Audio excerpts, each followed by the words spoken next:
Hi, I'm Dennis Weese for Eagle Communications. Welcome to our town, and we're at Cooper Clean today with a couple of friends of ours, Kelly and Karen Cooper. Good morning. Good morning. We think today is going to be a lot of fun because my series on entrepreneurship is why Kelly and Karen are here.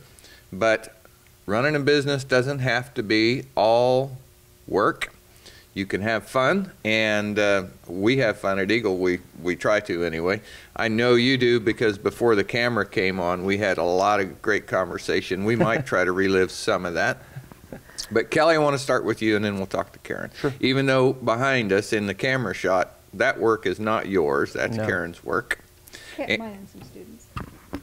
What do you do here? I am an art teacher. I do art, I illustrate, and I teach here. So I have a conglomeration of my stuff and student work back there behind me. So. Okay, that's Karen's business. She has taught art for a long time. We met when we were homeschooling kids. And I don't know if you were homeschooling at the time, but you were involved in teaching homeschooling kids at the time, so how we came to be. Kelly, I've served with you on the Chamber of Commerce board here in Abilene for several years now. You run Cooper Clean. You clean houses, you clean commercial businesses, and you do that as a small business guy. What got you started in small business, Kelly? My dad did exactly what I do now in a different location in southwest Kansas. And I had no plans of pursuing that, following in my father's footsteps, but it's where I ended up, and I enjoy it. It gives me a lot of freedom as far as I'm in a different environment every day and a different set of problems to solve every day. When I was going to college, I would have ended up behind a desk and would have been absolutely miserable. So we're just really thankful and blessed to have what we have and the opportunity that we've had here that Abilene's given us. So. Now, to be fair about it, before the camera came on, you were talking about college, and I'm not sure you would have ended up behind a desk. No, you're probably right. Okay, that's the fun part of the story. Seriously, what makes somebody want to do what you do as an independent businessman? Is it the desire for freedom and responsibility that you control? What is it? I think that's a lot of it. Just having a little bit of control over your future economically or in family situations. If we're going to take time off and go on vacation, I don't have to go ask somebody if that's possible, but at the same time, I have to make sure that things are covered while we're gone. And I think that was a lot of it. The other was something we were discussing earlier, is my inability to follow directions from other people. So it's kind of by default. Okay. All right. So Cooper Clean, how long have you been in business? I believe about 16 years here in Abilene. Okay. Client base, commercial, residential, what's the percentages? I would say commercial janitorial is about 60 to 70% of our business. The other 30 is residential carpet cleaning, air duct cleaning, water restoration, tile and grout cleaning. Okay. I look at Abilene as a small businessman. We're employee owners. Brian and I both own a piece of Eagle Communications. So we think of ourselves as independent business people within our job for a corporation. But I see your kind of business and what you and Karen do as a couple as a real opportunity for Abilene to grow. I don't know that too many more Eagle Communications are going to come in. We may add employees, right, but I think there's a lot of market space for people with a niche. What do you think? Absolutely, and we see people fulfilling that niche every day.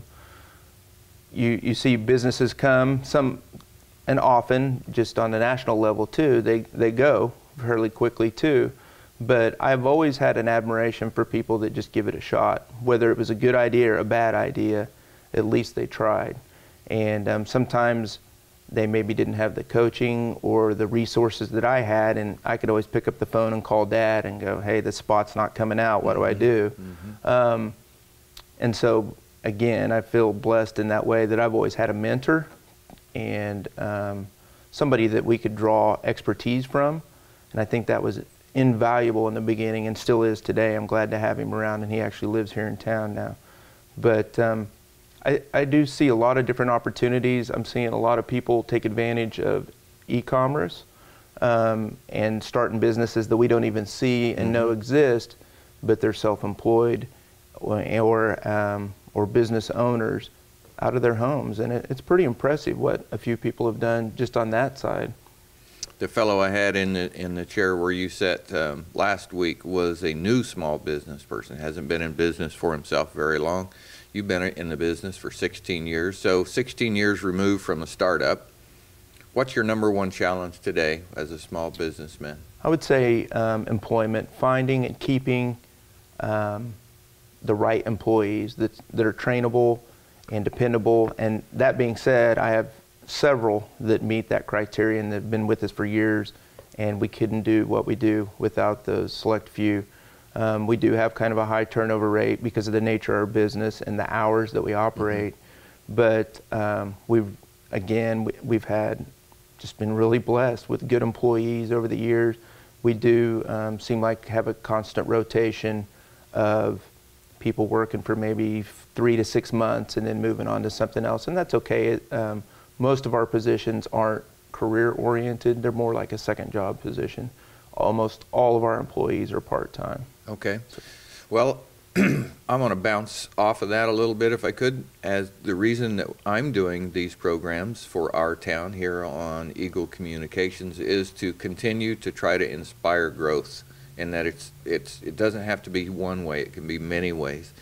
There's nothing wrong with somebody who's using a position as a stepping stone to another area or a stepping stone up. It's the way the economy has always worked. Yep. Sometimes there's a lot of barriers, minimum wage things, overtime rules, those sorts of things are barriers to getting people involved in a part-time job.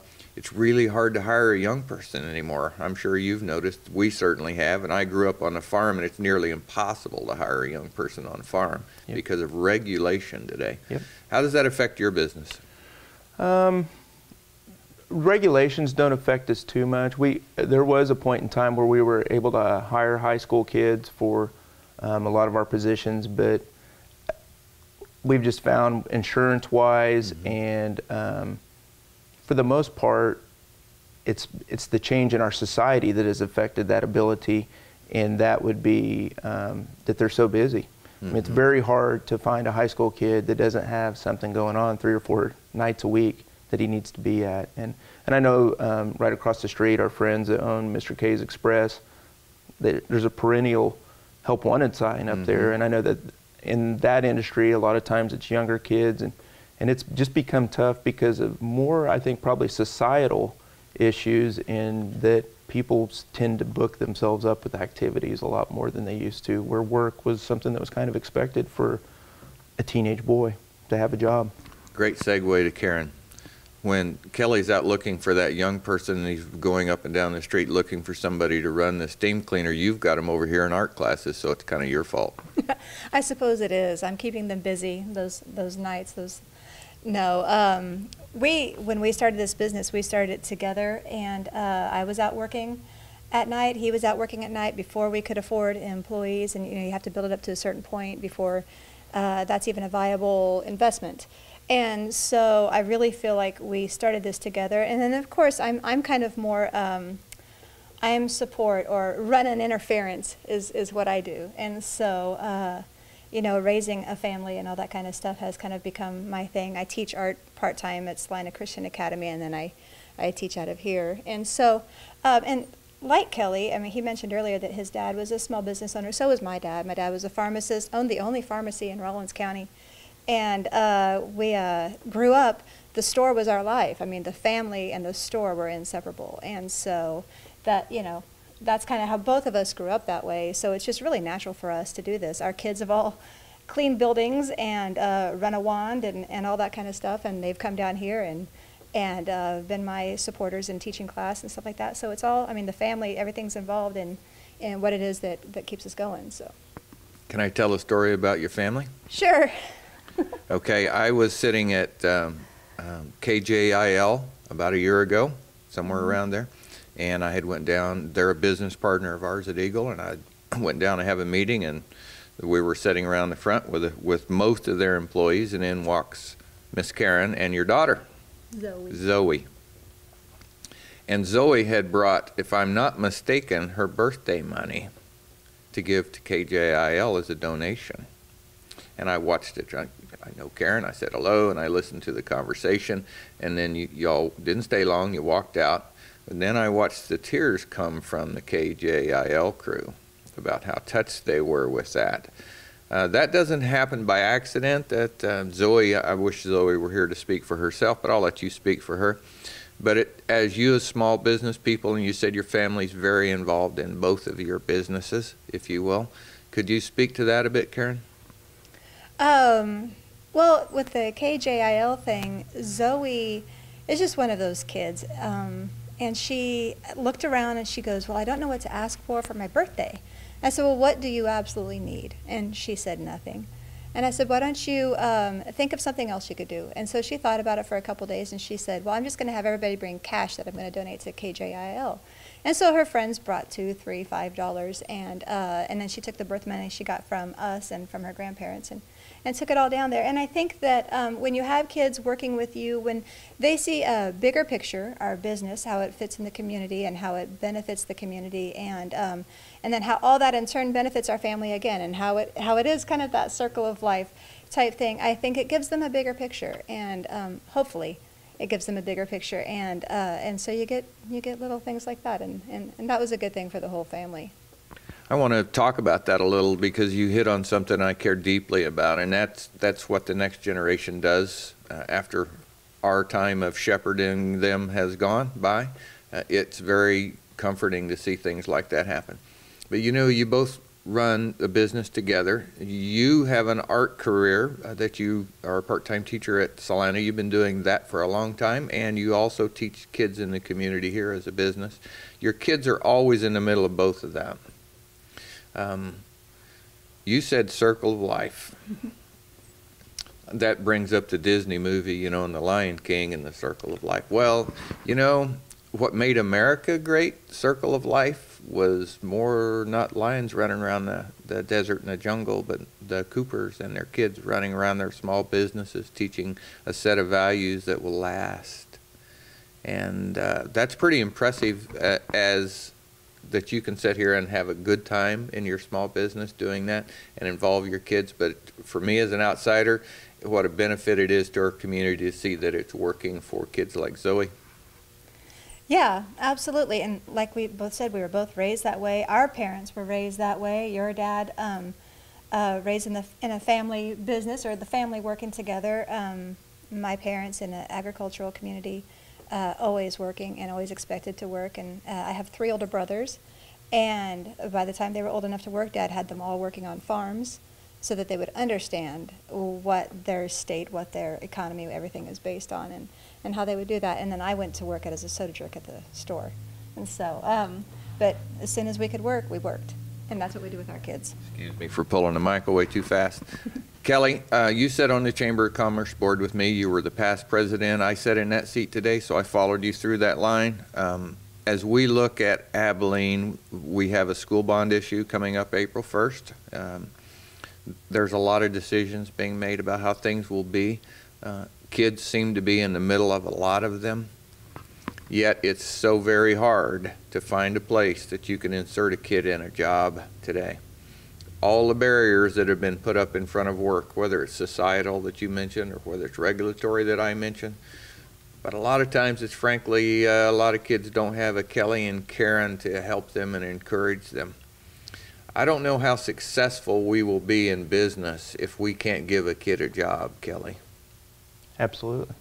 And I think, as we were discussing a little bit before we started taping, that's even a lot of people that we do hire have issues with the idea of work. And it's kind of this esoteric out there thing that, yes, I'm going to show up at this place and I'm going to leave with money, not following through with that concept that there's going to be tasks to be performed at a certain level, and there's going to be expectations on my attitude and how I present myself as a representative of that company.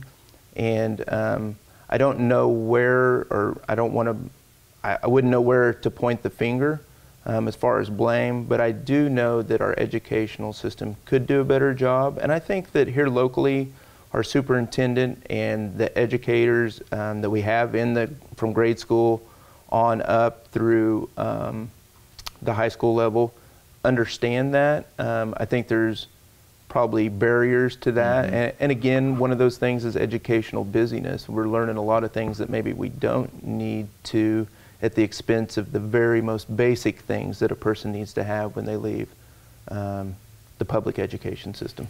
I went to dinner with my oldest daughter's father-in-law and her mother-in-law last night. They've been gone to Texas for a month in their RV, and so they came back to town and we had dinner.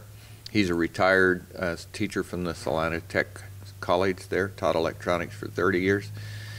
And we were talking about the resurgence in tech education. You know, the local school district here is trying to revive some of those career paths. I just filled out my son Judah's assignment or pathway for his entry into 9th grade, and there was a lot of different things that were technically hands-on oriented in there, which I was very pleased to see. Yes.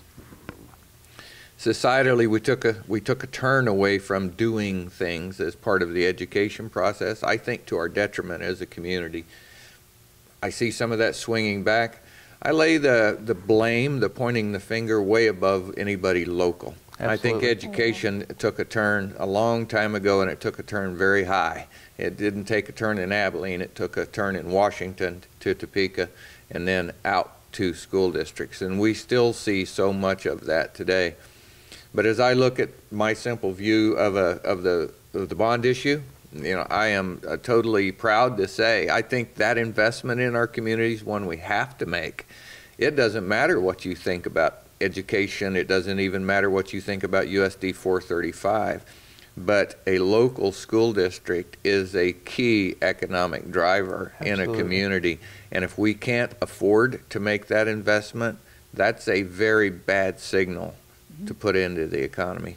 Well, a sign of a town dying is losing their schools. I read recently a small town here in Kansas closing its last school, and that's just a harbinger for such bad things. This is really bad news, you know, and so I think the bond issue is going to be a neat thing. I used to teach up at the high school, I mean, years and years ago, and I know even back then there were like actual physical, like, we can't do this because we don't have whatever, that plug-in, you know, just things like that. And so, and it's, you know, it's multiplied since then, and I really love that they are focusing more on a tech field to have a kid graduate from high school with skills they can use. If they want to go to a four-year college, they have these skills that can help them support themselves through that, not be so dependent on loans.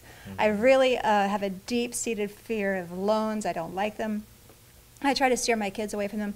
My oldest daughter is married, lives in Salina, and she is going to Salina Technical College, and she is learning hands-on things. If you know, if we sent her somewhere where she was going to have to sit through another algebra class or literature class, she would wilt. But she's hands-on, she's moving, she's a kinetic learner, and so this is a great thing for her. I have one of my brothers went to a technical college, is doing great. He is a foreman at a fab shop in Kansas City. He's the same way. He needs to move, he needs to do, and he has been extremely successful in what he does there. So I really love that move, and when things like that start to point that way, then it's even easier to support something like our bond issue. I want to thank you both for taking the time to visit with us today. We're at the end of our program. It was so much fun to talk to you before the camera came on. It's been a great amount of fun to talk to you after the camera's on. You're a great piece of our community. You're a vital piece of our economic flow, businesses like yours. So I thank you for letting me show it today on Our Town. Thanks for coming. It's been fun. We'll see you again. All right. Folks, thanks for watching. For Eagle Communications, I'm Dennis Weese.